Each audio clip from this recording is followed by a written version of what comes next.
Alright, what's going on, guys? Trev back again, here to bring you another video. This one's going to be doing my review for the big mid-season finale for The Walking Dead Season 8, How It's Gotta Be.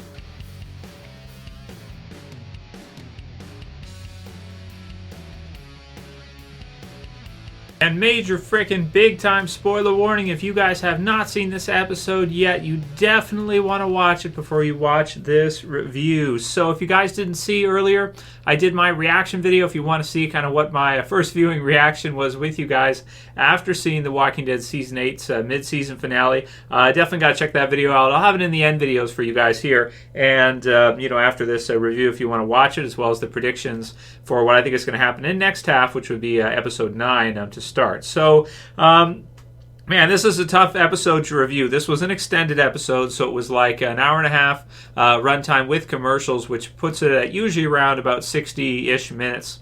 And there was a lot of stuff that happened in this mid-season finale. I mean, you had basically, to summarize the whole thing, as a lot of us thought, you have the Saviors who counterattack. They attack Alexandria, but not just Alexandria. You have each respective group kind of splits off and attacks the different community that they were kind of facing before. So you have, Negan and the Saviors, the main core group, which attacks the Alexandria, so Rick's, home, so to speak. And then you have Gavin and his group, which retaliate back against the Kingdom because they were kind of the ones that were going at the Kingdom before, and it was in their kind of territory. And then you have Simon, Gary, and his group who end up kind of going after the hilltop and kind of capturing them, punishing them with one, but then kind of letting them go. All right, so I guess we'll start from the top. So we've got we start off with Rick, a northwest-south report. And then we kind of get to see a Rick and Carl flashback, which certainly at this point makes a lot more sense as to why they kind of put that part in the premiere episode. They're kind of coming back to it now, and we're getting to see what happened there.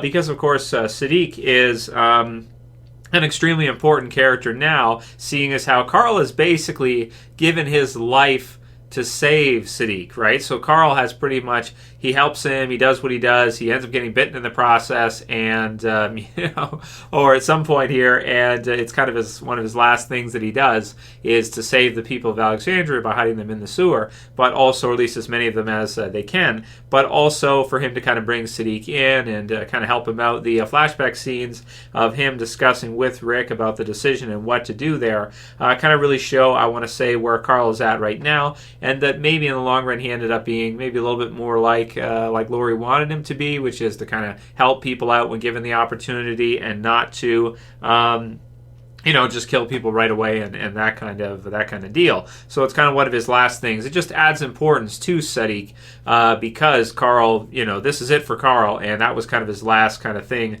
to kind of add him to the group, I suppose.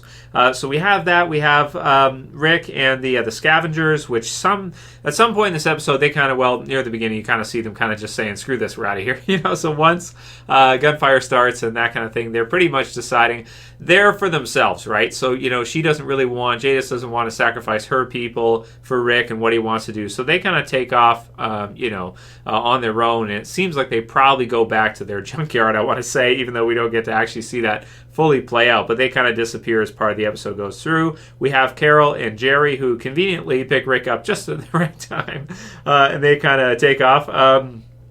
So then, also you have Carl who says to Rick that you're going to live, Dad. Carl, are we just going to kill them? All right. So he says, are we just going to kill them all? That kind of thing. And kind of questioning, which at this point makes a lot of sense, whether or not it's worth it to fight back against Negan because, just look at everything that's happening and how bad the brutality of war really is. So some good questions there. Then we get to see the Faces montage as we have Negan whistle. And as I said in my reaction video, absolutely love the smile as they roll into the intro. That was perfect. So wicked cool intro. And then at some point here, we have Enid and Aaron that are kind of thrown in there as well on their way to the ocean side, which, they put it in at a good time. So it didn't feel totally out of place, but it felt a little bit like disjointed, I want to say. So we have Aaron who talks about Eric and having them, they took trips like that, when they were kind of going out and scouting for Alexandria and what's left of it now, right? Alexandria is toast now. But they used to go out, they used to kind of find people for for Alexandria to add to it and that kind of thing. And so they're going to the ocean side to convince them. They bring them a gift. And Enid totally bugs out in this one and shoots Tanya, who is Cindy's, grandma. So if they were coming there to try and ask them for help, that was not not a good thing to do. However, it might work out okay because, of course, the others are going to be super pissed that she's dead. But she also did not want to get involved in the war at all. So at least this way, even though it's like a brutal mistake to just shoot somebody like that, especially when you're trying to go and broker some kind of peace or ask for their help in the war, Netanya was one that she did not want any part of this. So with her out of the way, it's still a screw up, but maybe it will actually help them kind of convince the ocean side to join in. But at first, they're going to be super pissed that they're going to kill her, obviously. So that was kind of not off to the best start with their negotiations for trying to ask for some support there. So there's that part. We have the Carl, who's writing. He's got the dad letter, and he's crying. And this, JSS just survived somehow. Is it because he already was bitten before, and he knows he's dying at this point? He knows his time is pretty much over. He writes him kind of a letter at the end. Not sure. Really got to watch those episodes back again. But it did look like he was kind of swarmed by a couple of zombies there in the prior episode when that happened. If you guys remember, was that episode 7 or 6? I'd have to look at to see when that scene is included. But you guys know the one I'm talking about. So very possible that he may have already known that he was going to die anyway, which is why he could have asked Negan to kill him, because it's like he knew he was a dead man anyway, and his life really wasn't worth that much, at that point, because he had very limited time anyway. So he was willing to kind of sacrifice himself to help the others kind of get out of there. So that was an interesting scene. You have Rosita and Tara, who stack a whole bunch of stuff, and then you've got Enid and Aaron again, the part where they shoot. You've got Carl and Michonne. Negan, knock, knock, knock. So I love this part in the episode when he knocks, because he knocks just like he did back in season 7, if you guys remember when he knocks on the gate, right? I love the way they rolled it in, because you're kind of seeing things from their perspective, and as a viewer, you're surprised just like they are when you hear the knock. You're like, oh shit. And then they use the score, and it really starts to become like, oh man, bad shit's about to happen. And it felt good because he just gives them a couple minutes, and it's pretty much just like, that's it. They're pretty much gonna go in. And so you have him and Carl that kind of talk it out. You lose, it's over. So then they got out, right? That question, wow, intense. And then you get the crash, right? So you get the crash sequence. We know that Jerry was captured. We know that Carol got away, of course, because we see her back at the kingdom later on. Then we've got Maggie and Jesus in there, the question of surrender, the tree in the road. You've got the truck. You've got Gary, who kind of comes out with Jerry. And Simon says, hello, right? Simon says, they have a nice night. So that's kind of funny. And I like that scene from him. He kills, is it O'Neill or Neil? He kills Neil, so Maggie's pissed off about that, but he actually lets them go. So it's a pretty intense sequence there, but, he has an understanding that Maggie's back in control, so to speak, and, Simon is one of my favorite saviors, and he really... in some ways he can be better and more reasonable than even Rick and the others can be. Like, he pretty much lets them go. Even though at this point, it's like he kind of should know that they're going to fight back against them. So, why would you let them go, right? He shouldn't do that. But, I get the sense that Simon's kind of a little bit carefree. So he's just kind of like, oh, yeah, okay, I think she's got the idea. She's probably, whatever, going to give up now. Okay, go back, whatever. That kind of thing. We also kind of get that sense from Gavin, too, that he doesn't really want to hurt the people of the kingdom. He doesn't want to do that, but he's got to play by Negan's rules. He doesn't seem like that bad of a guy either. Simon's probably worse, but Gavin himself doesn't seem that bad. He kind of seems pretty reasonable for the most part, and he's just kind of trying to do what he has to do as being under Negan. He might be sort of what Rick and the others might be if they were under Negan, maybe even nicer, to be honest, because really you're seeing from both groups here, you're not seeing them go through and just eradicate, all the people that they've kind of got down there. You're seeing them kind of give them a chance and do that. So kind of go with maybe the Jesus approach here, which is it's pretty nice for them to be able to live afterwards. So the groups are finding out that pretty much everything now is going to be the saviors, and they're not going to be able to keep anything of their own at this point. We have the Simon and Maggie talk to finish up. Then we get the Negan speech, "Scorched Earth, you dick." I like that one. That was good.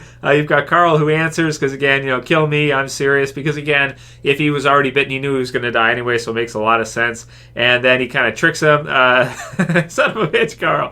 I thought we were having a moment, you little asshole. So, this episode is really funny to me because, all of the lines I like the best are all Negan stuff, really. I mean, Negan is just absolutely hilarious in a lot of these, and JDM's just killing it. A lot of fun, really, for sure, and I really enjoy a lot of those scenes in the episode. We get the bombs. We got Carl. We've got Carl throwing out smoke bombs. Like I said in my reaction, they're like Batman or something. He's like dropping all these smoke bombs to try and, I guess, throw them off or make it hard for them to see, or so the others can kind of get away, or just not, just kind of clutter the place up so that they're not, aware that the others have not actually left. They're actually just hiding in the sewer. So Teenage Mutant Ninja Turtle style, right? So that's fun.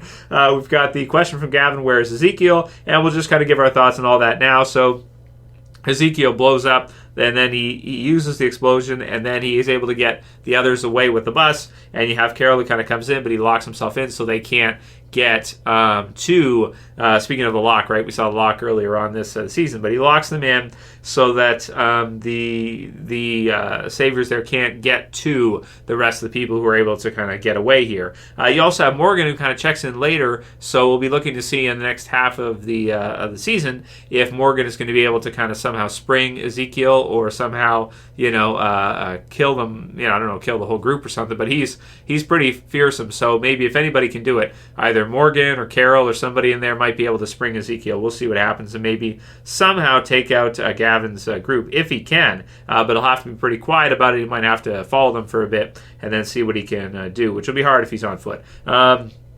So we'll see what happens with that. So 5 minutes, and it's Negan's way. We've got the music, which is good. Simon, and so then Eugene. Okay, so we get to see some clips with Eugene. He kind of helps Dr. Carson, the second one, the second Dr. Carson, escape with Gabriel.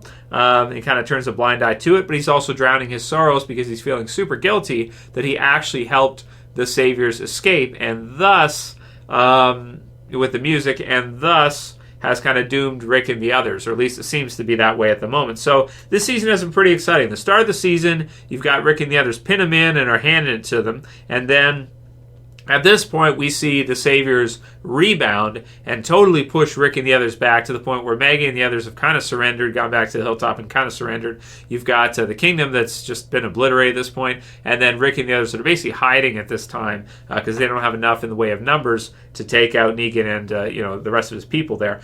We did get a lot of help in this one from Dwight, which I really like to see a lot. I feel like at this point they basically redeemed Dwight, because in this scene right here where he so Laura finds out that he is working for them and he's the insider, and she kind of gets to know that, and then she takes off. This is one of my favorite scenes in the whole episode, because this is one where he starts friendly firing on his own guys, which I think is really cool to see that, and really redeems him a lot in our eyes. If Eugene is kind of the opposite, where he's not redeemable at this point, even though he's helping some of them get out, that kind of thing, he's still not redeemable, I don't think, because now he's caused all this rest to go. But definitely Dwight helped out the survivors here, and he's kind of with them. He can't go back now that she knows she shot him once, and so Laura's going to tell the others, and they'll know it was Dwight, so he's 100% a survivor now. I want to say he's basically joined. So I liked all of those sequences. I thought those were pretty exciting, and I like that Dwight kind of drives too far to kind of lead them into just a spot where they shouldn't be. Laura's calling him out on it. She knows what he's doing, and she gets a sense, and then she finds out afterwards that definitely he is, he's on the survivor side. So that was great, and some of the best part of the one of the best parts of the episode. Followed by, we got Negan, the mention of the solar panels,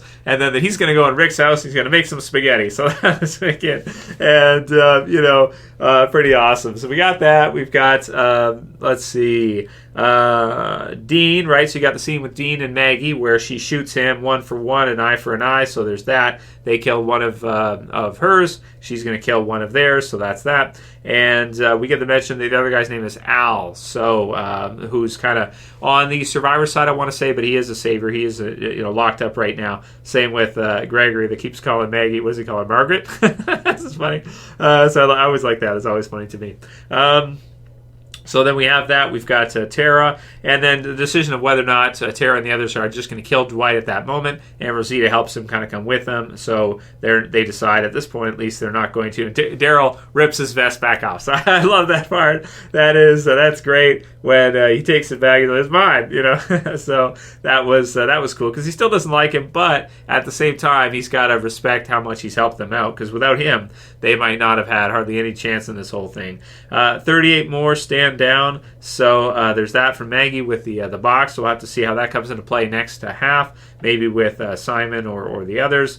And then we have the Morgan scene and Michonne. So she kind of doesn't go down. She kind of goes out. She finds Rick. She tells them they're in the sewers. So they all go down the sewers. And then we've got, let's see, the fight sequence. So the fight sequence between Rick and Negan was awesome. That's one of the best parts of the episode for me, for sure.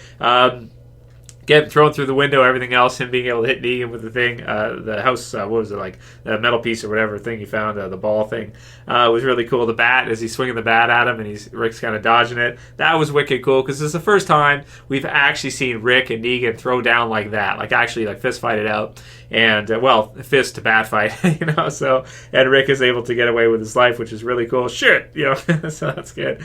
And then we have her fighting him and Michonne killing the guy before, cutting him to pieces because she's so pissed off because her home Alexandria has been ravaged, and if you guys remember earlier seasons, Michonne wanted to make this like their permanent home, and she really believed in Alexandria, and now it's just been blown sky high. Every house like blown, and just the whole thing is just down, man.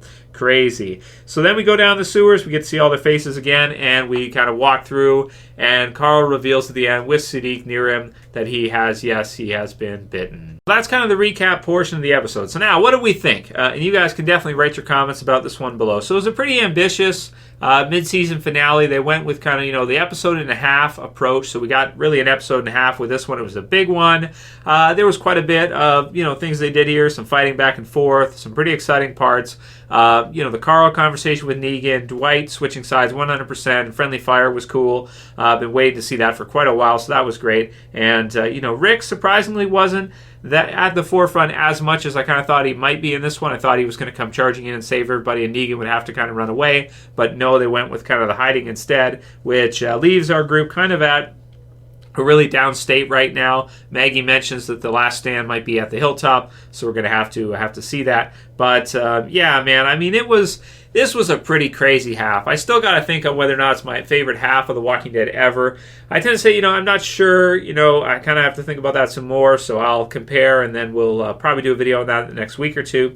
It was a big mid-season finale. You have the huge death of Carl, which is, like I said in the reaction video, I would have preferred maybe an explosion, just take him out, because that would have been crazy for shock value. Just boom, we get blown up to pieces or something. That'd be nuts.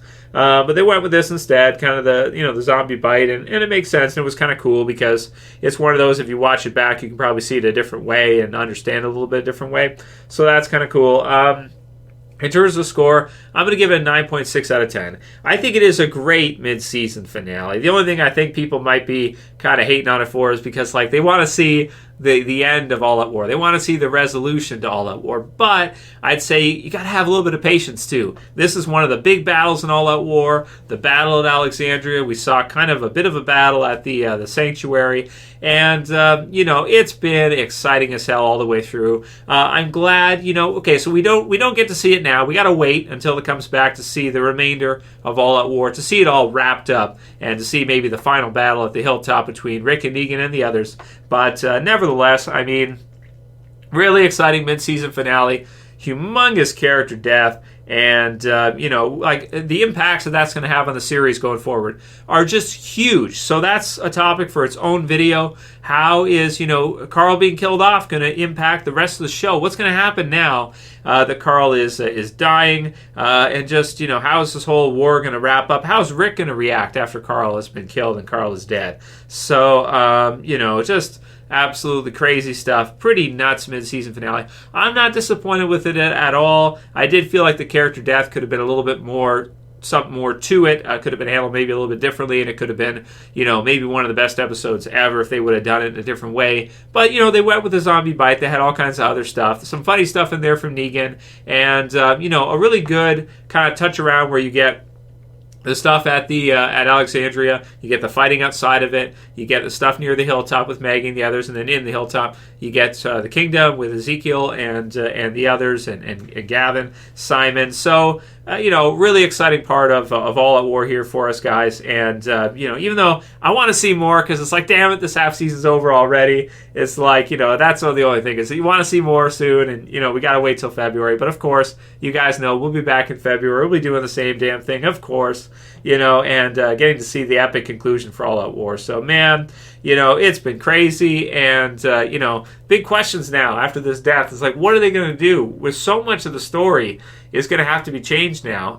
But, at the same time, maybe that keeps it fresh, that keeps it original, and at least it can kind of be different. All those people who hated Carl, well, there it is, guys. You don't have to worry about it now because he's done. So that's it. Carl's dead. You are not safe. And he wasn't, right? Season 5 when Rick tells him in the church, right? Isn't it season 5 with the hunters and that? No matter what anyone tells you, you are not safe. He certainly wasn't. Let me know what you guys think. Write your comments below. And check back for watch the reaction if you didn't see it. And in about an hour, I'll be back for the predictions video. I'll have it in the end screen videos for you guys on what I think is going to happen in episode 9, next half of The Walking Dead. Crazy stuff. If you guys like this in-depth review, please thumb it up below. You can share, you can favorite. And if you're new and you want to subscribe to the channel, I would appreciate it. JSS, just subscribe somehow. Bottom left, guys. That's it for this one. See you guys again soon for another. As always, it's Trev, and I'm saying peace. Later, guys. See ya. Just subscribe somehow.